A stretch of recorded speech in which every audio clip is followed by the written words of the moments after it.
And now, of course, the final between Argentina versus France. And Argentina will be seeking for that revenge, bro. The 2018 World Cup revenge. And after predicting the World Cup final accurately, it's now time for me to give my one final shot at it again. It's time to predict the ultimate game of this World Cup, which will decide who will be the champion of the world. So, ladies and gentlemen, let's gather. And now, let's just go for it.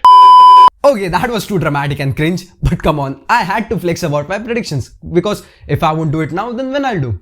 But anyway, hello guys and welcome back to the channel. And well, so here we are at the age of this what has been a fascinating tournament, but now it all comes down to that one single game in Qatar.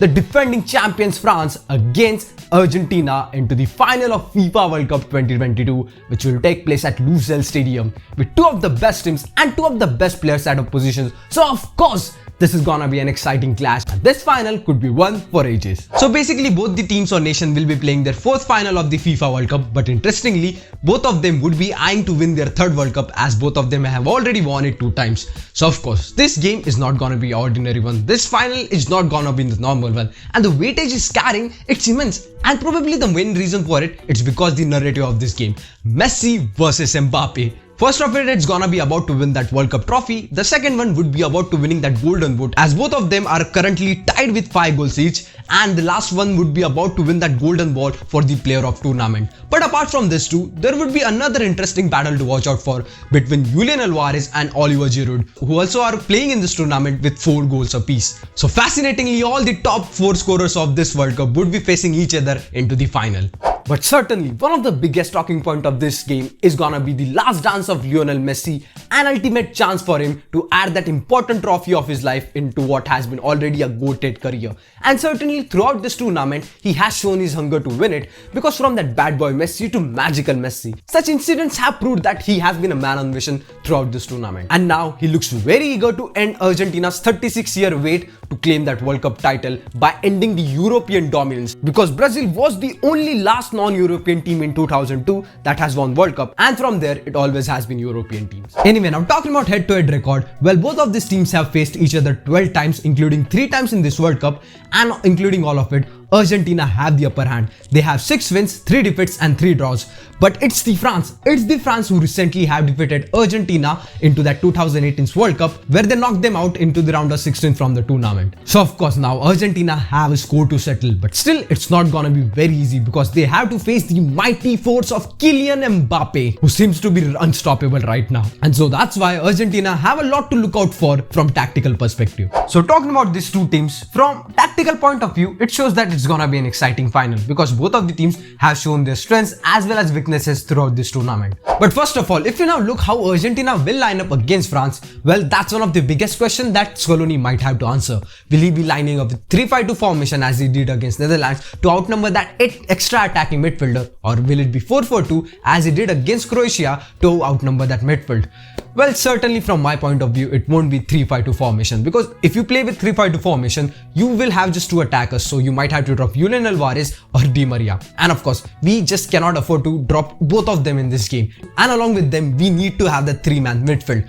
So of course, from my point of view, the best formation for this game against France would be 4-3-1-2. With 4-man defense at the back, fullbacks pushing higher up on the pitch, Enzo Fernandez as a defensive midfielder and Rodrigo De Paul and Mac Allister as the midfielders. And of course, at number 10 position, Lionel Messi, and up front, Lionel Alvarez and Di Maria, who would be holding that weight from that right side. And Di Maria in this game is gonna be the most important player. And the main reason for this is Mbappe. I mean, the way France plays, it's mostly about counter-attacks and transitions. They aren't the team who likes to dominate the position. And also, if you look at their last 2 games against Morocco and England, they are the team. They are the one who had a very less possession as compared to their opponents. So of course, in this game as well, they won't dominate the position because Argentina is the team who likes to have the ball with them, who likes to, move the ball around and create spaces for their players. Anyway, now coming back to France, well, out of the position, they don't like to press high up on the pitch. And that's why most of the times they have been playing with low block or mid block.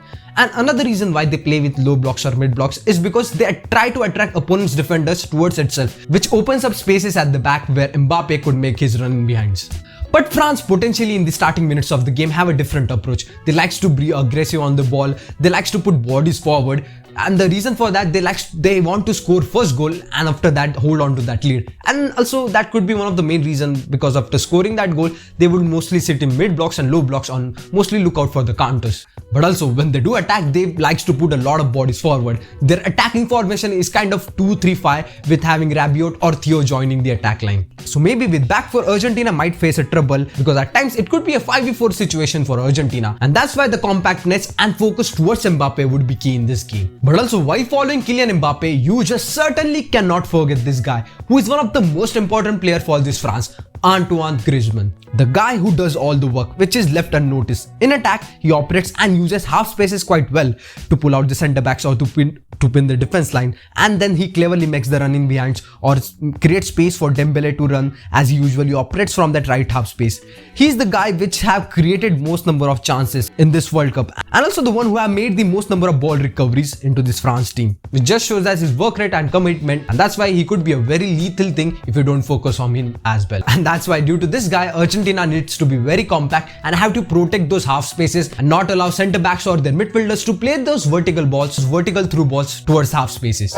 But Argentina also has players who are known for their sheer grit and commitment to win the game, and that's why even though they have Mbappe, he could be one of the main reasons of France's weakness. Because with 4-4-2 out of the position and Mbappe stays high up on the pitch, and due to this, left flank of France always has a lot of space to operate, and that's why to manipulate or to use it, Argentina need a winger, and that's why Di Maria in this game is gonna be an important player. And along with the France two-man midfield, which becomes 4 with Griezmann and Dembele dropping through that right side. And if you basically look at the game against Morocco, I think it was that space behind Mbappe which Moroccan players were attacking, and that's why Morocco's attack was creating a lot through from that right side. And it was main reason for it because Hakimi was utilizing that space behind Mbappe, that half space which Mbappe was leaving empty. Because with that France two-man midfield which becomes 4 with Griezmann and Dembele dropping through that right side. But still that isn't usually the case, because most of the times Griezmann can cut off wide, and that's why Messi dropping between the lines on the right side as Hakimi was doing against France, and in this way Argentina will have a lot better options to attack, and as Messi's creativity he will have a lot of passing options,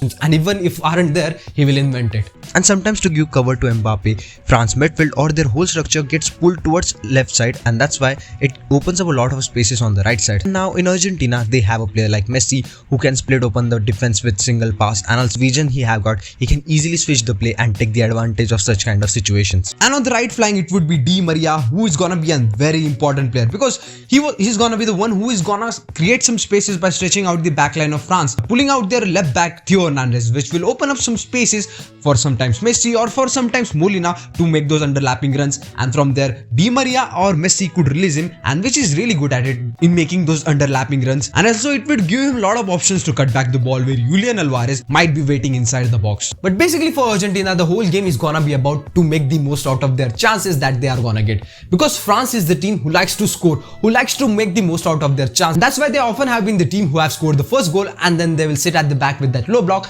and make things difficult for their opponent. And that's the reason Argentina needs to score the first goal, because from there they have that kind of players and quality that can hold up to that slender lead, as we already have seen against Brazil in the Copa America final. But yeah, the most important thing is that don't allow France to score the first goal. But talking about formation that France will use against Argentina, well, it's not gonna be changed. 4-2-3-1 with Theo Hernandez as a left back who will push higher up on the pitch, and also Rabiot who would be joining the attack, or who would be the one who will carry that ball forward, with Germany as the defensive midfielder, and Antoine Griezmann who will have that freedom to roam around anywhere, but mostly he will usually operate from that right half space. But anyway, it's a dream final for any football fan. Mbappe versus Messi. I mean, you just cannot ask better final than this. And also whatever we have seen in this World Cup throughout this whole tournament, it's too close to call who would be the winner.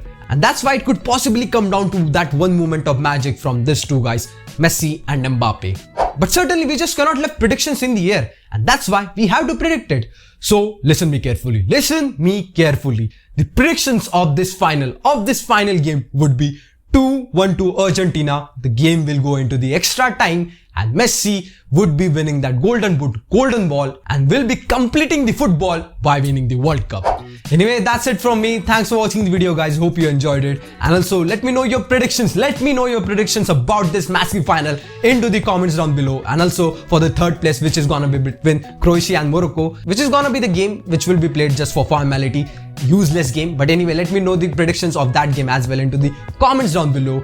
And as usual, I'll meet you soon with another new video. But before moving, do make sure you like and share this video and subscribe to the channel. And as usual, I'll meet you soon with another new video. Until that time, as usual, enjoy the final.